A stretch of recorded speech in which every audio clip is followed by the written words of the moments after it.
तो प्यारे बच्चों, एक बार फिर से आप सभी का स्वागत है मेरे एक और नए लेक्चर में, जिसमें आज हम लोगों को इलेक्ट्रिक फ्लक्स के एक दो क्वेश्चंस देखने हैं, या फिर एक ही या दो क्वेश्चंस देखने हैं ज्यादा से ज्यादा।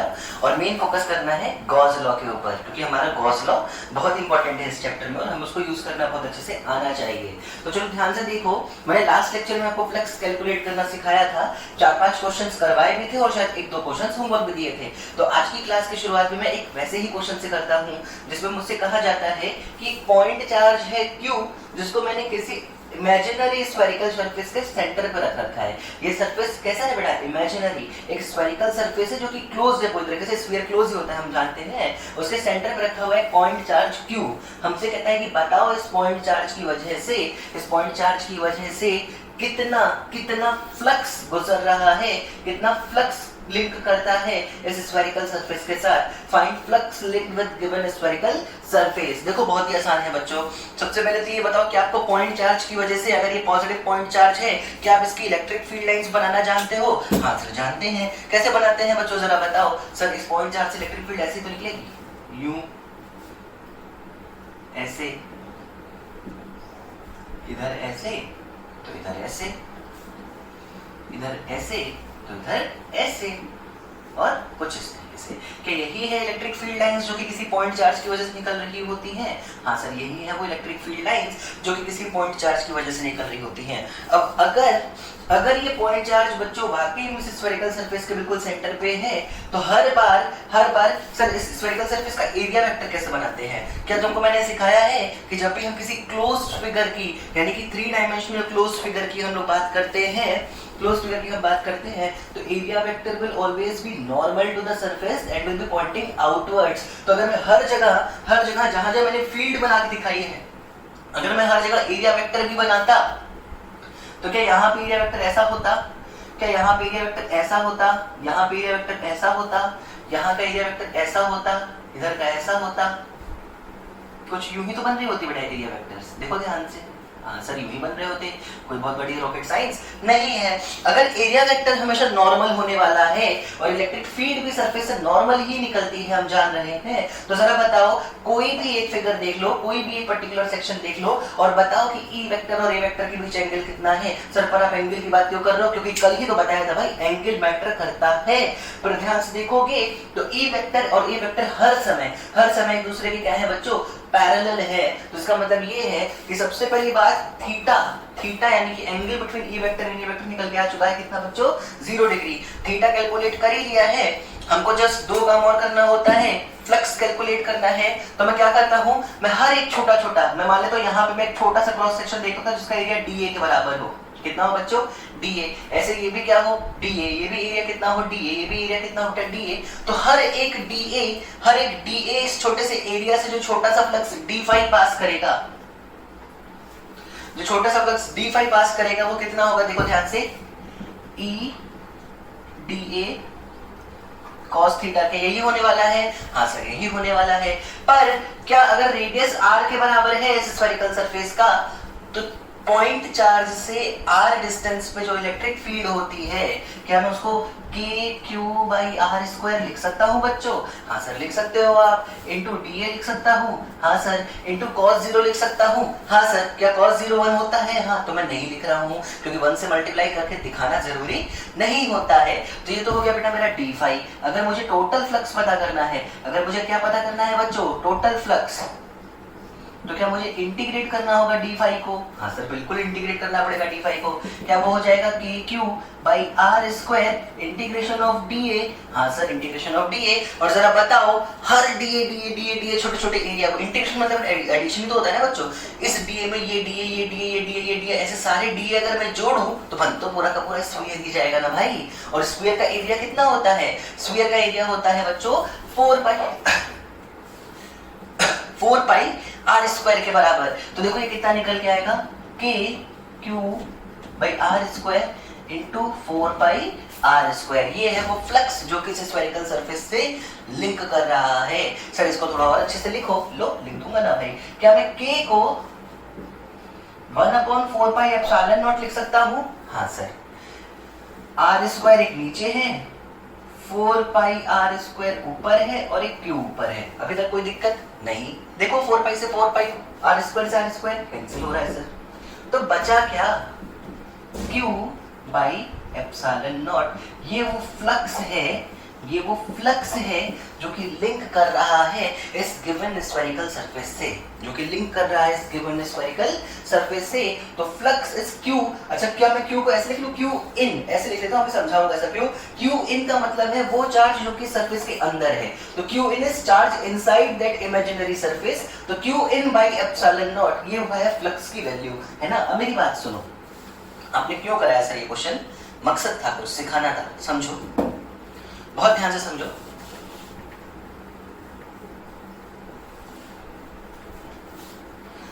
सोचो फ्लक्स की डेफिनेशन क्या कहती है बच्चों, count of number of electric field lines passing from a given surface. चलो ठीक है सर, हमने ये पढ़ा था, हमने भी ये पढ़ा था। अगर मैं तुमसे कहूं कि जो मैंने स्फेरिकल सरफेस बना के दिखाया है, मैं इसकी जगह एक क्यूब बना दूं ऐसा, देखो ध्यान से, सपोज करना ये क्यूब है, ये स्क्वायर जैसा दिख रहा होगा पर ये क्यूब है जिसके अंदर ये चार्ज मौजूद है। हर वो इलेक्ट्रिक फील्ड लाइन जो बाद में स्फेरिकल सरफेस से निकलने वाली है, हर वो इलेक्ट्रिक फील्ड लाइन जो बाद में स्फेरिकल सरफेस से निकलने वाली है, क्या पहले उसे इस क्यूब से गुजरना पड़ा होगा? हाँ, क्या पहले उसे इस क्यूब से गुजरना पड़ा होगा? हाँ सर, हर इलेक्ट्रिक फील्ड लाइन को इस क्यूब से गुजरना पड़ा होगा। तो अगर मैं पूछूं बेटा इस क्यूब से कितना फ्लक्स पास किया, तो शायद उतना ही फ्लक्स क्यूब से पास कर रहा है ना जो स्फीयर से कर रहा है। क्यों? क्योंकि क्या ऐसी कोई इलेक्ट्रिक फील्ड लाइन है क्या जो क्यूब से गुजर रही है पर स्फीयर से नहीं गुजर रही है? नहीं सर, ऐसा तो नहीं है। तो जो स्फीयर से गुजर रही है क्या उतना ही क्यूब से भी गुजर रही है? हाँ। क्या electric flux is count of number of field lines? हाँ। तो जितनी फील्ड लाइंस हमारे लिए अंदर वाले क्यूब से गुजर रही है, उतनी ही फील्ड लाइंस बाहर वाले स्फेरिकल सरफेस से गुजर रही है। तो सवाल अगर स्फेरिकल सरफेस ना होके एक क्यूब भी ऐसा बना होता और मैं कहता बताओ इस क्यूब से कितना फ्लक्स लिंक कर रहा है, आंसर आता sir Q in by epsilon not के बराबर। कोई समस्या नहीं सर, चलो हटाओ, क्यूब भी क्यों नहीं लेना। मैं एक रैंडम एक ऐसा सरफेस बना रहा हूं जिसका कोई पर्टिकुलर नाम ही मुझे ना पता हो। चलो मान लो मैंने एक ऐसा टूटा फूटा क्लोज्ड रफ सरफेस ड्रॉ किया, क्लोज्ड रफ सरफेस जिसके अंदर मौजूद है ये क्यू चार्ज, जिसके अंदर मौजूद है ये क्यू चार्ज। क्या इस क्लोज रफ सरफेस से हर वो इलेक्ट्रिक फील्ड लाइन जो गुजर रही है वो सारी ही इलेक्ट्रिक फील्ड बाहर वाले स्फीयर से भी गुजर रही है? हाँ सर। क्या वो स्फेरिकल सरफेस से भी गुजर रही है? हाँ सर। और अगर वो स्फेरिकल सरफेस से गुजर रही है तो स्फेरिकल सरफेस से जो फ्लक्स उसने बनाया होगा, जिसको हमने कैलकुलेट किया है 2 मिनट के पहले, क्या उतना ही फ्लक्स, क्योंकि उतनी ही काउंट ऑफ फील्ड लाइंस इस रफ सरफेस से भी गुजरने वाली है, तो क्या इतना ही फ्लक्स इस रफ सरफेस का भी होगा? हाँ सर, इतना ही होगा, इतना ही होगा। कितना होगा? Q in by epsilon naught के बराबर, Q in by epsilon naught के बराबर, जहां पे Q in is the charge inside that closed surface, that imaginary closed surface। इसका मतलब ये हुआ, इसका मतलब क्या हुआ बच्चों, ध्यान से समझो कि एक पॉइंट चार्ज को किसी भी शेप का क्लोज सरफेस अगर अपने अंदर रख ले तो इस क्लोज सरफेस से हमेशा जो फ्लक्स लिंक करने वाला है वो Q in by epsilon naught होगा। ये बिल्कुल भी मैटर नहीं करता कि ये क्लोज सरफेस स्फेरिकल है या क्यूब है या फिर किसी रैंडम शेप का है या क्या है, इससे बिल्कुल भी हमको कोई फर्क नहीं पड़ता। फर्क पड़ता है इस चीज से कि चार्ज कितना इस सरफेस के अंदर मौजूद है। मतलब ध्यान से देखा जाए तो एक स्टेटमेंट बनाया जा सकता है, क्या स्टेटमेंट बनाया जा सकता है कि the electric flux linked with any imaginary closed surface, देखो मैंने close पे जोड़ देने की कोशिश की है, the electric flux linked with any imaginary closed surface is always equal to Qn by epsilon naught, या फिर और अच्छे से बोलूं is always equal to 1 by epsilon naught times total charge inside that surface। फिर से स्टेटमेंट ध्यान से सुन लो, the electric flux linked with any imaginary closed surface is always equal to 1 by epsilon naught times charge inside that closed surface। क्या बात समझ पा रहे हो? ये स्टेटमेंट देने से पहले मैंने एक चीज का ध्यान रखा है बच्चों। किस चीज का रखा है सर आपने ध्यान? मैं फ्री स्पेस की बात कर रहा हूं, तभी एप्सिलॉन नॉट है, वरना एप्सिलॉन आ जाता, कोई बहुत बड़ा रॉकेट साइंस नहीं है। तो इस पर्टिकुलर स्टेटमेंट को पहली बार जिस इंसान ने खोज के दिया था और जिस इंसान की वजह से बहुत ही आसान हो गई थी चीजें, उनका नाम था गॉस। और ये जो थ्योरम मैंने अभी आपको बताई है, इसको हम लोग गॉस थ्योरम भी बोलते हैं। क्या बोलते हैं बच्चों? गॉस थ्योरम बोलते हैं। जो कि क्या कहती है, या फिर गॉस लॉ क्या कहता है? गॉस लॉ कहता है कि total flux linked with any imaginary closed surface is always equal to 1 by epsilon naught times total charge inside that surface। ये स्टेटमेंट हद से ज्यादा इंपॉर्टेंट है और शायद वही गॉस लॉ फील कराने के लिए मुझे आपको ये क्वेश्चन कराना पड़ा होगा। तो ध्यान से समझो, हम लोग का टॉपिक अब आगे बढ़ चुका है, हम लोग का टॉपिक आगे बढ़ चुका है इस बातों में ही। और जो नया टॉपिक और बहुत इंपॉर्टेंट टॉपिक हम पढ़ रहे हैं वो क्या है बच्चों? Gauss law. क्या है बच्चों? Gauss law. देखो ध्यान से, तो गॉस लॉ क्या कहता है, इसका स्टेटमेंट मैंने आपको अच्छे से समझा दिया। लिखना हो तो मैं ऐसे लिख सकता हूं, phi is always equal to integration of E dot ds।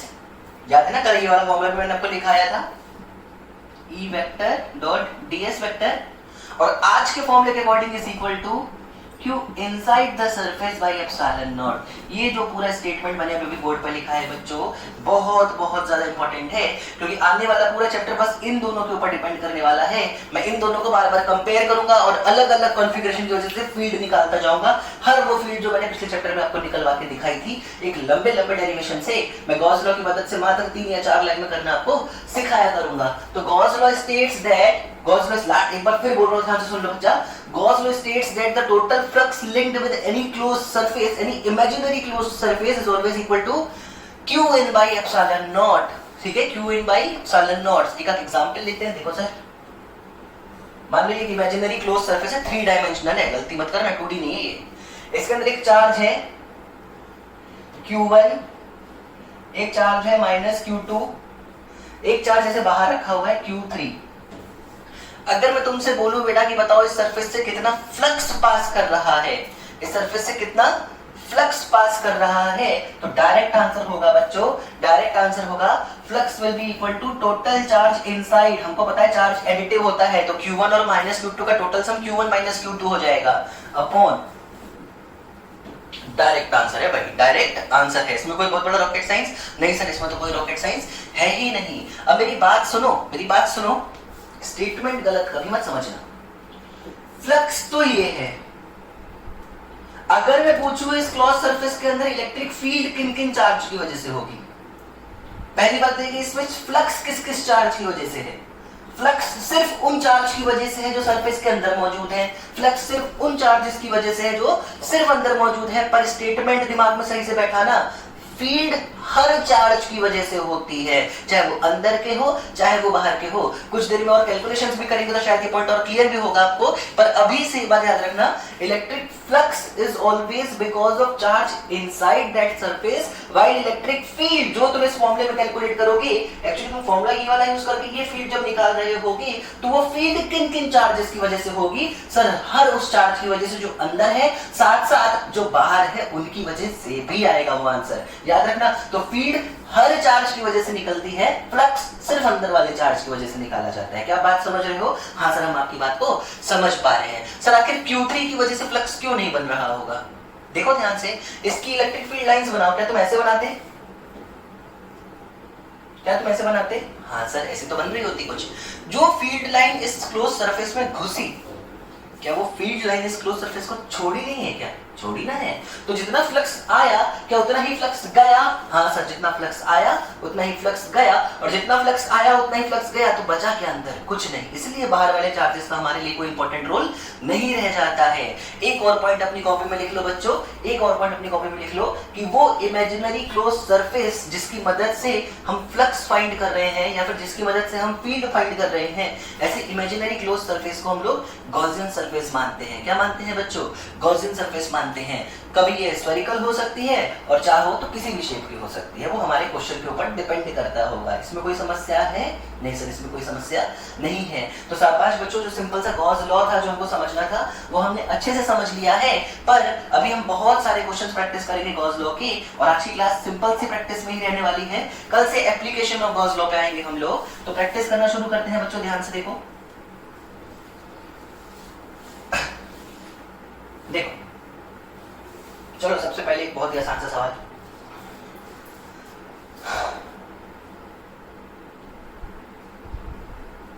मान लो मेरे पास एक,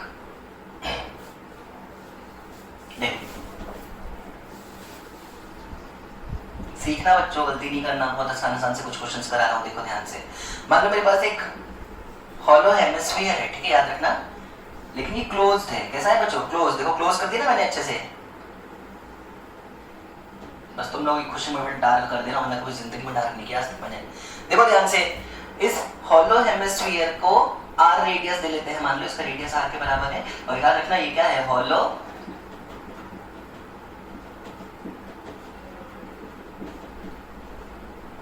हेमिस्फीयर। कोई समस्या नहीं सर? इसमें कोई समस्या नहीं है। चलो देखो ध्यान से देखो, ये क्लोज्ड है। कैसा है? क्लोज्ड। एक चार्ज है जो कि यहाँ बाहर रखा हुआ है, जस्ट इसके डायमीटर के जस्ट बाहर रखा है। मैं तो फिर भी बहुत दूर दिखा रहा हूँ, पर ये इतना दूर भी नहीं था। सवाल है, बहुत ही आसान सा सवाल है, इस चार्ज की वजह से इस हॉलो हेमिस्फीयर के अंदर कितना फ्लक्स जनरेट हुआ होगा, या फिर कितना फ्लक्स लिंक किया होगा इस चार्ज की वजह से, कैलकुलेट करना है। Find flux through this hollow hemisphere because of this point charge. और सॉल्व करने की जरूरत नहीं है बच्चों, कुछ तो आंसर मन में आ रहा होगा, कुछ तो आंसर आ रहा होगा। सर हाँ, आंसर तो आ रहा है। क्या ये क्लोज्ड है? हाँ। क्या जो चार्ज है वो इस क्लोज्ड सरफेस के अंदर है? नहीं। क्या इसका कोई छोटा सा भी हिस्सा क्लोज्ड सरफेस के अंदर है? नहीं। क्या ये पूरा का पूरा चार्ज बाहर है? हाँ। और जब पूरा का पूरा चार्ज बाहर है तो वो कभी भी फ्लक्स में कंट्रीब्यूट नहीं करेगा, और अगर वो फ्लक्स में कंट्रीब्यूट नहीं करेगा तो इस पॉइंट चार्ज की वजह से जो फ्लक्स लिंक करने वाला है बच्चों, वो क्या आएगा बच्चों? वो कितना आएगा सर? जीरो आएगा। कितना आएगा बच्चों? जीरो आएगा। शाबाश। और ये बिल्कुल सही आंसर है, ये बिल्कुल सही आंसर है। तो ये पहला क्वेश्चन था, आप लोग प्लीज अपनी कॉपी में अच्छे से इसको नोट करो। और दूसरा क्वेश्चन देखो, बहुत छोटा सा एक माइन्यूट सा चेंज, और देखो आंसर कैसे बदलेगा।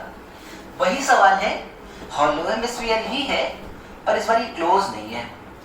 इस बार ये क्लोज नहीं है, बल्कि यहाँ पे एक पॉइंट चार्ज दे रखा है, जहां डायमीटर होना चाहिए था ना, वहीं पे पॉइंट चार्ज क्यों दे रखा है। अब तुमसे कह रहा है बताओ इस हॉलो हेमिस्फीयर से कितना फ्लक्स पास करेगा। और यहां से शुरू होगा एक बहुत ही बेहतरीन सा कॉन्सेप्ट। देखो ध्यान से, क्या जो सरफेस मुझे मिली है जिससे मुझे फ्लक्स निकालना है वो क्लोज्ड है? नहीं। और जब तक सरफेस क्लोज नहीं होती है, क्या तुम गॉस लॉ लगाओगे? नहीं। तो क्या करना पड़ेगा? सबसे पहले इस सरफेस को क्लोज करो। कैसे क्लोज करोगे? कोशिश करो बेटा इस तरीके से क्लोज करो कि जो पॉइंट चार्ज जिसके बारे में तुम सोच रहे हो इतनी देर से, वो सिमेट्रिकली हर तरफ से अंदर आ जाए। कोशिश करो, नहीं होगा तो अनसिमेट्रिकली भी ला सकते हो, आंसर बदलने वाला नहीं है, पर कोशिश क्या करना है? सिमेट्रिकली अंदर लाओ। ऐसा करने के लिए मैं क्या करूंगा सर? देखो ध्यान से, क्या मैं एक और हॉलो हेमिस्फीयर ऐसे लगा लूं? इमेजिन कर लूं? कर लो ना सर, किसने मना किया? कर लो कर लिया। अब ध्यान से देखो, अगर ये दोनों, ये जो ऊपर वाला हॉलो हेमिस्फीयर था और जो नीचे वाला हॉलो हेमिस्फीयर जो मैंने इमेजिन किया है, इन दोनों को अगर मैं एक पूरा स्फीयर जैसा ट्रीट करूं, कैसा ट्रीट करूं बच्चों? पूरे स्फीयर जैसा ट्रीट करूं, तो क्या इस पूरे स्फीयर के बिल्कुल सेंटर में जाके बैठा है मेरा चार्ज? हाँ सर, इस पूरे स्फीयर के बिल्कुल सेंटर में जाके बैठा है मेरा चार्ज। तो अब जब ये क्लोज सरफेस के अंदर आ चुका है, तो मैं ऐसा लिख सकता हूं, टोटल फ्लक्स इस पूरे क्लोज सरफेस से जो लिंक किया वो कितना हो जाएगा sir? Q inside by epsilon not के बराबर। की तो गॉस लॉ ने बोला था, पर मुझे किसकी वजह से निकालना है? मुझे तो सिर्फ ऊपर वाले हाफ की वजह से निकालना है ना, मुझे तो सिर्फ ऊपर वाले हाफ की वजह से निकालना है ना। ध्यान से देखो, जितनी फील्ड लाइंस नीचे वाले से गुजरी थी उतनी ही फील्ड लाइंस ऊपर वाले से गुजरी थी। मतलब क्या जो टोटल फ्लक्स में इस ऊपर वाले का कंट्रीब्यूशन और इस नीचे वाले का कंट्रीब्यूशन बिल्कुल सेम था? हाँ सर, बिल्कुल सेम था। तो अगर सिर्फ ऊपर वाले की वजह से फ्लक्स निकालना है, therefore flux through hollow hemisphere अगर मुझे निकालना है, तो क्या ठीक इसका आधा कर दूं, क्योंकि बाकी आधा नीचे का है। ये जो पूरा आंसर इसमें आधा तो नीचे वाले की वजह से है ना, तो half of Q by epsilon not, मतलब Q बाई 2 एप्सिलॉन नॉट आपका आंसर हो जाएगा। कॉन्सेप्ट ध्यान से समझना बच्चों, हमें बहुत से सवाल में खुद से एक ऐसे सरफेस को क्लोज करना सीखना होगा, तब जाके हम कहीं अच्छे से आंसर निकालना सीख पाएंगे। तो सेकंड क्वेश्चन था बहुत ही आसान, इसको आप अपनी कॉपी में नोट करो अच्छे से। चलो थर्ड क्वेश्चन देखो।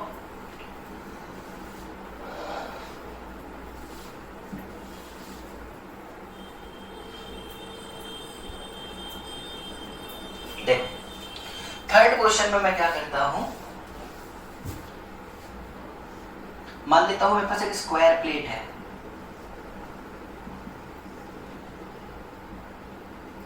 एक स्क्वायर प्लेट है, ठीक है, हर एक साइड ए के बराबर ले लो, चलेगा, साइड की लेंथ नहीं भी दी होगी तो भी चलेगा। इसके बिल्कुल सेंटर से कुछ डिस्टेंस ऊपर एक पॉइंट चार्ज रखा हुआ है क्यू। याद रखना बड़ा, इसके सेंटर से है ये, गलतफहमी मत रहना, मैं फील करा देता हूँ थोड़ी सी तुमको, ध्यान से देखो। ये है अगर मान लो मेरा स्क्वायर, ये है मेरा स्क्वायर, तो इसके बीचों बीच से कुछ डिस्टेंस ऊपर एक पॉइंट चार्ज क्यू रखा है। क्या इस क्यू चार्ज की कुछ इलेक्ट्रिक फील्ड, अगर इसकी इलेक्ट्रिक फील्ड बनाना शुरू करे बेटा, इस पॉइंट चार्ज की अगर इलेक्ट्रिक फील्ड बनाना शुरू करे तो वो तो हर डायरेक्शन में आएगी ना बच्चों, ऐसे ऐसे ऐसे ऐसे, यूं, इधर इधर, हर जगह आएगी ना भाई। हाँ सर, हर जगह आएगी। तो क्या कुछ इलेक्ट्रिक फील्ड इस स्क्वायर से भी क्रॉस कर रही होगी ना बच्चों, कुछ तो इस इलेक्ट्रिक फील्ड इस स्क्वायर से क्रॉस कर रही होगी ना। हाँ, कर रही होगी सर। और अगर कर रही होगी तो इस स्क्वायर से क्या जुड़ा होगा सर? फ्लक्स जुड़ा होगा। कितना जुड़ा होगा, यही तो सवाल है। Flux through this square surface, हमको कैलकुलेट करना है फ्लक्स थ्रू स्क्वायर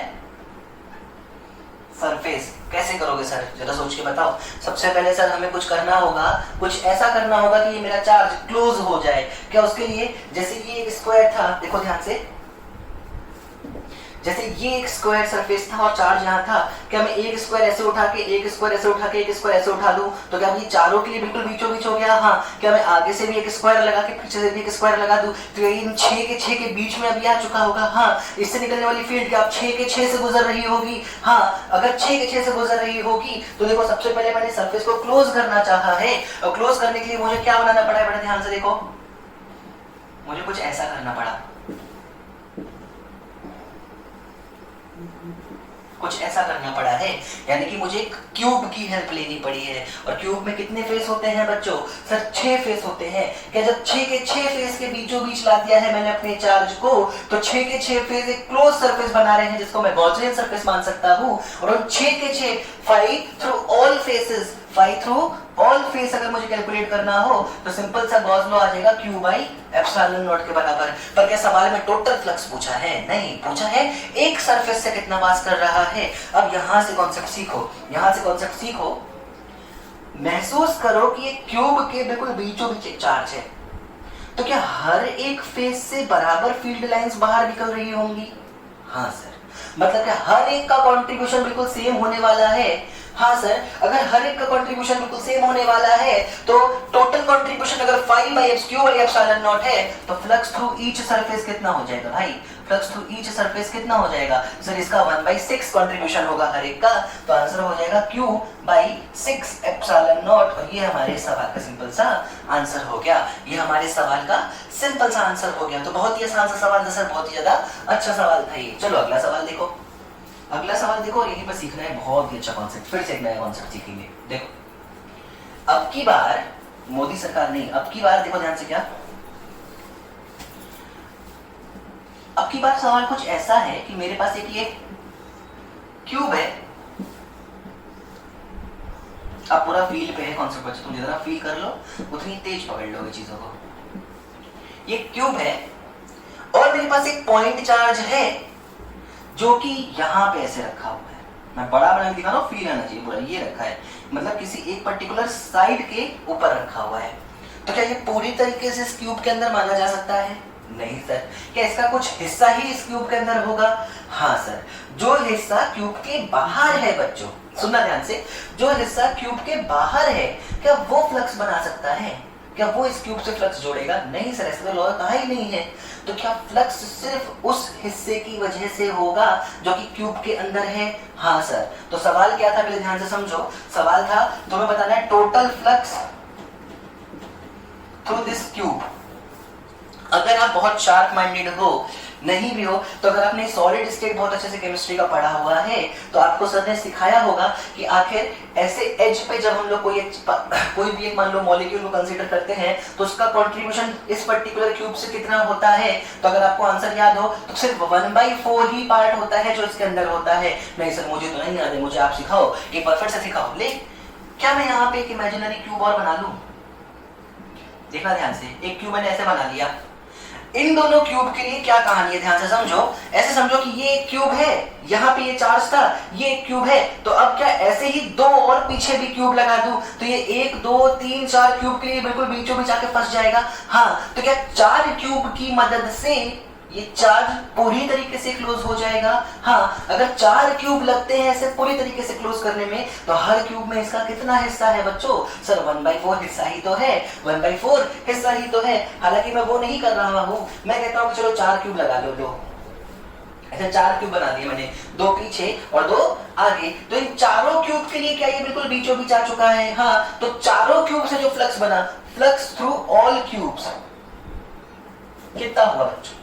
कितना हुआ? Sir Gauss law Q by epsilon not, क्योंकि वो क्लोज सरफेस है। तो फ्लक्स थ्रू ईच क्यूब क्या हो जाएगा? ईच क्यूब क्या हो जाएगा? सर हर एक का बराबर हिस्सा है, तो Q by 4 एप्सिलॉन नॉट हमारा आंसर होगा। शाबाश बच्चों, बहुत ही अच्छा कॉन्सेप्ट था और हमने बहुत आराम से इसको सीख भी लिया है। और अभी तो सवाल असली चीज अब सिखानी है तुमको, असली चीज तो अब सिखानी है। देखो ध्यान से, देखो ध्यान से।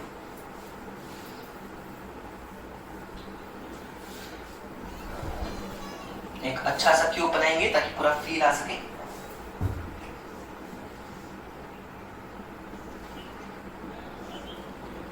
कुछ भी गलत नहीं होना चाहिए। देखो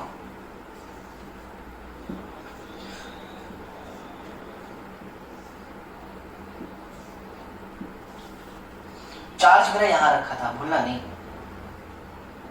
मैं ना इसके फेस को नाम देने जा रहा हूँ, एकदम ध्यान से समझना। इंपॉर्टेंट फेस को पहले नाम दे देता हूँ ताकि अगर लास्ट में कुछ ना भी दे पाऊँ तो कोई इतनी बड़ी प्रॉब्लम ना हो। ये वाला फेस आप सब देख पा रहे हो? हाँ सर देख पा रहे हैं। मैं इस फेस को बोलता हूँ बेटा, मान लो 1। क्या बोलता हूँ? 1। और क्या ये वाला फेस आप देख पा रहे हो जो पीछे है? पीछे वाला फील करना, ये आप देख पा रहे हो? हाँ सर हम महसूस कर पा रहे हैं। इस वाले फेस का नाम रखता हूँ 2। फेस 1, फेस 2, उसके बाद बाकी सबको आप 3, 4, 5, 6 नाम दे सकते हो। मेरे को इतना डिपेंड नहीं करना उन पे। जो सिखाना है वो मुझे 1 और 2 के लिए सिखाना है, मैं फील करा दूं। एक्चुअली ये वाली साइड और ये वाली साइड जो क्यूब की है, मतलब ये और ये, इनके कॉर्नर पे रखा है चार्ज, इनके कॉर्नर पे रखा है चार्ज। अब देखो ध्यान से, मैं तुम्हें दिखाता हूँ। मैं तुम्हें दिखाता हूँ बहुत ही सिंपल सा, एक सिंपल सी कहानी सुनाता हूँ, या फिर बहुत सिंपल सी ऐसी स्टोरी है जो तुमने जरूर अपने घर में टीवी में देखी होगी, सास बहू की कहानियों में। मान लो घर पे कोई बीमार पड़ जाता है किसी टीवी शो में, है ना, तो क्या होता है कि जो घर की लेडीज होती हैं वो जाती हैं ईश्वर से लड़ाई करने जाती हैं। हाथ में लेती हैं खूब बड़ा सा एक धूपबत्ती, अगरबत्ती या दिया, और अपने हाथ पर रख के जला देंगी। कहेंगी हे ईश्वर, जब तक तुम मेरे पति की सांस वापस नहीं लौटा दोगे, मैं अपने हाथ से इसको हटाने वाली नहीं हूँ। मैं अपने हाथ को जला के रख दूंगी, लेकिन मुझे मेरे पति की जान वापस चाहिए। और छाती पीटना वहीं पे शुरू। अब मेरी बात सुनो, छाती पीटने पे ध्यान मत दो, फिजिक्स पे काम करते हैं। आओ इस पे आओ। जो धूपबत्ती हाथ में रखी है उसकी बात करो। जब ये धूपबत्ती जल रही है, देख लो ये हाथ एक प्लेन सरफेस है, इसके ऊपर एक धूप बत्ती रखी हुई है जो कि जल रही है। इस धूप बत्ती का जो धुआं है, धुआं समझते हो ना बच्चों? हाँ सर समझते। इस धूप बत्ती का धुआं छोड़ो, धूप बत्ती का जो धुआं है वो कहाँ जाएगा बेटा? सर अगर ये धूप बत्ती यहाँ जल रही है तो धुआं ऐसे जा रहा होगा। हाँ ऐसे, हाँ ऐसे, हाँ इस डायरेक्शन में, हाँ इन सब डायरेक्शन में, हाँ इस डायरेक्शन में, हाँ इस डायरेक्शन में। हाँ मुझे ये बताओ, एक भी धुआं यहां पे रखी अगरबत्ती का इस सरफेस को चीर के अंदर जाएगा क्या? इस सरफेस के पैरेलल होकर निकल जाता होगा, हर दिशा में फैल जाता होगा, पर कोई भी धुआं डायरेक्ट ऐसे घुस के अंदर नहीं निकल जाएगा। यार अगर धूप बत्ती इसी सरफेस पे रख के जल रही है, तो अगर इस सरफेस पे रखी हुई धूप बत्ती जल रही है भाई, तो इस सरफेस से कोई भी धुआं अंदर नहीं जा सकता। ये बहुत ही आसान सा कॉन्सेप्ट है, इसको मैं बोलता हूँ कोयला कॉन्सेप्ट। क्या बोलता हूँ? कोयला कॉन्सेप्ट। कोयला मतलब कोल, कोल के साथ भी सेम कहानी है। जमीन पर रख के कोल जला दे भाई, कोल जला दो, कोल का धुआं हर दिशा में जाएगा, हर दिशा में जाएगा, पर जमीन को चीर के अंदर नहीं घुस जाएगा। ऐसा नहीं है कि सारी जमीन है इसलिए, तो किसी भी ट्रांसपेरेंट चीज, मतलब कोई खाली जगह पे भी हवा में टिका देना कोल, तो उसकी उस सरफेस से पैरेलल निकल जाएंगे सारे धुएं, हर डायरेक्शन में फैल जाएगा, पर उस सरफेस को कभी चीर के धुआं अंदर नहीं जा सकता। तो क्या कहानी सुना रहे हो, कहना क्या चाहते हो? सुनो, जैसे धुआं निकलता है अगरबत्ती से, धुआं हो जाता है। क्या हो जाता है बच्चों? धुआं हो जाता है अगरबत्ती से, धुआं हो जाता है कोल से। तो वैसे ही धुआं मतलब होता है इलेक्ट्रिक फील्ड लाइंस। क्या होती है बच्चों? Electric field line. और कोल या धूप बत्ती को तुम अब रिप्लेस करोगे किससे? चार्ज से। किससे करोगे बच्चों? चार्ज से। देखो इस चार्ज को ध्यान से, पहले तो ये सरफेस देख लो, ये सरफेस देख लो, और यहां देखो एक चार्ज ऐसे रखा हुआ है ना, मेरे से मोटा सा चार्ज तो मान लो ऐसे रखा हुआ है। इधर एक सरफेस है, इधर एक सरफेस है। इस चार्ज की इलेक्ट्रिक फील्ड लाइंस बनाओ। इस चार्ज की जो इलेक्ट्रिक फील्ड लाइंस बनेंगी बच्चों, वो कुछ ऐसी होंगी। देखो अगर ये चार्ज है, जो फील करना चाहता हूं कर लो, थोड़ा सा 3D में है बातें इसलिए समझाना ही जरूरी है। ये जो चार्ज है इससे इलेक्ट्रिक फील्ड लाइन कैसे निकालते हैं हम लोग? सर ऐसे ऐसे ऐसे ऐसे ऐसे ऐसे हर दिशा में निकालते ना भाई, नॉर्मली हर दिशा में नॉर्मली निकालते ना। नॉर्मली वर्ड पे ध्यान देना तभी काम चलेगा। सोचो ये वो चार्ज है जो कि इस सरफेस और इस सरफेस को टच कर रहा है। क्या इस चार्ज की कोई भी फील्ड इस सरफेस से गुजर सकती है क्या? सर इस सरफेस के पैरेलल हो जाएगी, ठीक जैसे होगी इधर की पैरेलल मिल जाएगी, पर कोई ऐसी जो फील्ड ऐसे जाके गुजर जाए सरफेस से, या इधर से ऐसे जाके गुजर जाए, ऐसा पॉसिबल नहीं हो सकता। सिमिलरली इस चार्ज की वजह से क्या इस सरफेस से कोई फील्ड लाइन गुजर सकती है क्या? सर इस चार्ज की एक फील्ड लाइन ऐसे निकल रही होगी, ऐसे ऐसे ऐसे ऐसे हर दिशा में निकल रही होगी, पर इसको चीर के तो ऐसे नहीं निकल सकती ना। तो इसका इधर वाला पार्ट ऐसे घुस जाएगा अंदर, अरे जाती तो टेंजेंट ही है ना, सॉरी हाँ नॉर्मली तो है ना ऐसे भाई। तो इलेक्ट्रिक फील्ड हमेशा नॉर्मली गुजरती है, जिस वजह से जो भी सरफेस के टच में होंगी इलेक्ट्रिक फील्ड लाइंस, इस केस में सिर्फ 1 और 2 के टच में है, उनसे कोई भी सॉरी जिन सरफेस के टच में होगा चार्ज, उनसे एक भी इलेक्ट्रिक फील्ड लाइन नहीं गुजरने वाली है। उनसे एक भी इलेक्ट्रिक फील्ड लाइन नहीं गुजरने वाली है। तो किससे गुजरेगी? देखो ये दोनों सरफेस के अलावा अभी एक ऊपर एक नीचे एक इधर और एक इधर भी है। ये वो चार्ज है जो क्यूब के अंदर फंसा है।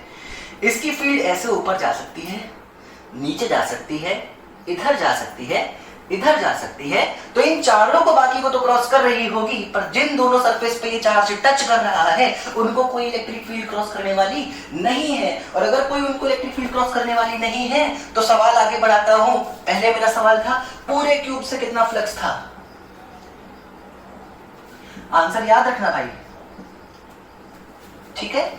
अब सवाल बदलता हूं, मुझे जानना है कि फेस 1 से, सिर्फ पहले फेस से कितना फ्लक्स था? सर कोई फ्लक्स नहीं बनेगा पहले फेस से। क्यों नहीं बनेगा? मैंने बहुत अच्छे समझाया भाई। फेस 2 से कितना फ्लक्स होगा? 0। बाकी चारों फेस से, बाकी चारों से फ्लक्स होगा, और शायद बराबर का फ्लक्स होगा, क्योंकि हर फील्ड लाइन जो एक सामने वाले से जा सकती है तो उधर वाले से भी जा सकती है, ऊपर वाले से भी जा रही है और नीचे वाले से भी जा रही होगी। तो बाकी चारों का कंट्रीब्यूशन बिल्कुल सेम होने वाला है। तो 5 3 5 4 के बराबर होगा। 3 4 किसी को भी मान सकते हो। 5 5 भी उसी के बराबर होगा। 5 6 भी उसके बराबर होगा। 3 4 5 6 का किसी भी पर्टिकुलर सरफेस को मान लो बचे हुए में से, है ना। और वो कितना होगा? टोटल कितना है सर? Q/4 एप्सिलॉन नॉट का भी 1/4, क्योंकि हर एक को बराबर हिस्सा देना है। तो हर एक सरफेस से कितना हो जाएगा? Q/16 epsilon not. हर एक सरफेस से 5 रिमेनिंग सरफेसेस कितना होने वाला है इंडिविजुअली, ठीक है। 5 थ्रू ईच रिमेनिंग सरफेस आएगा Q/16 एप्सिलॉन नॉट के बराबर। तो देखना सवाल क्या पूछा है, टोटल क्यूब से पूछा है, क्यूब के किस सरफेस से पूछा है। इन सारी चीजों पे काम करके ही आप आंसर बताओ तो आपका आंसर ज्यादा बेहतर माना जाएगा। एक और क्वेश्चन करेंगे बिल्कुल ऐसा, और इस बार मैं चाहता हूं आप मुझसे पहले आंसर दो, आप मुझसे पहले आंसर दो। चलो देखो ध्यान से,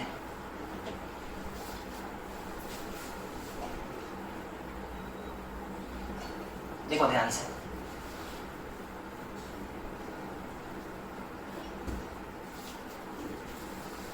मान लो फिर से मैं क्यूब का एक क्वेश्चन उठाता हूं।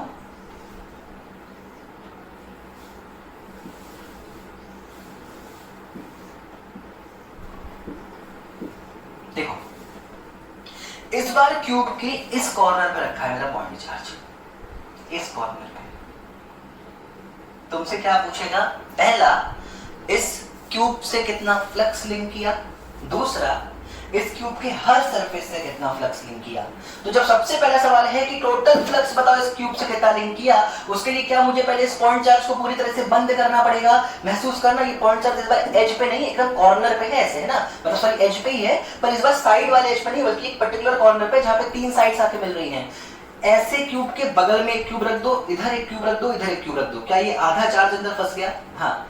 ऐसे ही 4 क्यूब ऊपर और रख दो, क्या ये पूरी तरीके से अंदर फंस गया? हाँ। तो मतलब क्या हमें 8 क्यूब का इस्तेमाल करना पड़ेगा इसको पूरी तरीके से क्लोज करने के लिए। देखो ध्यान से, एक इसके ऊपर, एक इसके इधर, एक ऊपर के इधर, और ऐसे 4 पीछे, तब जाके पूरी तरीके से क्लोज होगा। तो 8 क्यूब की वजह से टोटल फ्लक्स Q/ε0। तो हर एक क्यूब की वजह से flux Q by 8 epsilon not, Q by 8 epsilon not. तो ये तो फर्स्ट पार्ट का आंसर हो गया, ये तो फर्स्ट पार्ट का आंसर हो गया। सेकंड पार्ट का आंसर आप कमेंट करोगे, उसके पहले मैं कुछ मेंशन कर दूं। इस फेस को मैं 1 बोल रहा हूं, ठीक है। जो पीछे वाला फेस है इसको मैं 2 बोल रहा हूं, ठीक है। और जो ये ऊपर वाला फेस है इसको मैं 3 बोल रहा हूं। तुम्हें कमेंट करना है फाई 1, फाई 2 और फाई 3 कितने कितने होने वाले हैं, ये कमेंट करना है। एक ही होंगे, जो भी होंगे तीनों, या तो 0 ही होंगे या तो कुछ होंगे, जो भी होंगे तुम आंसर लिख देना।